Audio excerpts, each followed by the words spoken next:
you became a voiceover. Do you have any words of wisdom for us? As far as, did you study it? Do you study like different actors and the way they talk, the dialect, any of that?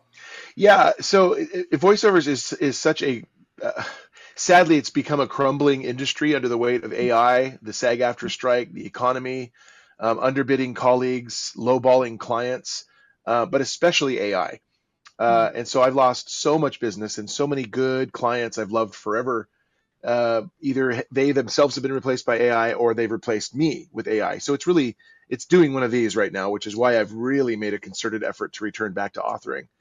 Um, so I never took any training for writing, for multimedia production, for voiceovers. I'm naturally taught. I'm very hands-on, practical application. But for the voices themselves, like I don't do a lot of character animation work. That's a major genre in voiceovers. I'm not Don LaFontaine.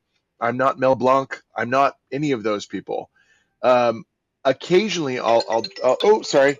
Occasionally, I'll dive into the. Yeah, would you excuse me as I take a phone call in this interview?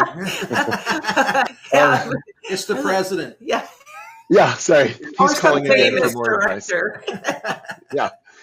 No, I like doing them, but my primary bread and butter right now for voiceovers is commercial and e-learning.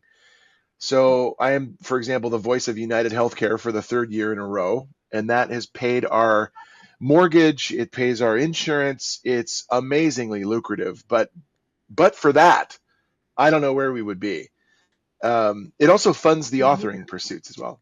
But also, any sort of speaker, they need to know how to use all four of their voices. Some people, when I go and we talk about this, no offense against these speakers, but they talk in one voice, monotone. They don't go into their high, falsetto or loud voice, or their soft, lower voice.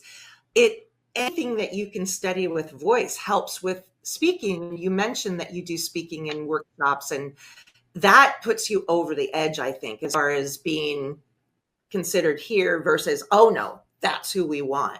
And so that makes you for that gig is because you have studied voice. Yeah, there's definitely different wavelengths to your voice, and I've been on both sides of the aisle as far as auditioning for a job and casting people for particular jobs. And so when someone is stuck in this particular bandwidth right here and has no ability to bring themselves up for emotion or bring themselves down for grit or gravitas or any of that, then they're limited, and thus they're no longer a contender because they're not diverse. They have to expand. Yeah.